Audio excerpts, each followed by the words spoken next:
Magandang hapon, ngayon pa araw ng Sabado, October 21, 2023. Update po muli sa lagay ng panahon.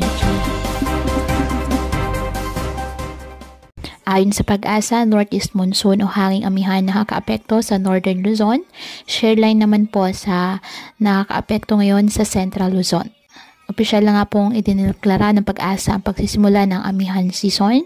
Kaya asahan po sa mga susunod na buwan ang paglamig po ng ating temperatura, kaya asahan po ang malamig na panahon.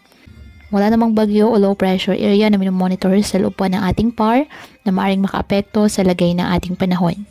Ngayong araw, apektado po ng shareline ang Metro Manila, Central Luzon at Calabarzon, kaya asahan po maulap na halangitan na may kalat-kalat na pag-ulan at thunderstorms. Ang Batanes, Cagayan, Isabela, Apayao at Kalinga, asahan ang maulap na halangitan na may maihinang pag-ulan dahil po sa northeast monsoon. Ang Ilocos Region at nalalabing bahagi ng Cordillera Administrative Region at Cagayan Valley, bagyang maulap hanggang sa maulap na halangitan with isolated light rains dahil pa rin po sa amihan. Ang nalalabing bahagi ng bansa, apektado po ng mga localized thunderstorms. Kaya patuloy po na pinag-iingat ang ating mga kababayan sa banta po ng mga pagbaha or landslide, lalo na kapag may malalakas na ulan, at ugaliin po na magdala palagi ng payong o kahit anong panangga sa ulan kapag lalabas ng ating mga tahanan. At yan po muna ang update sa lagay ng panahon ngayong araw.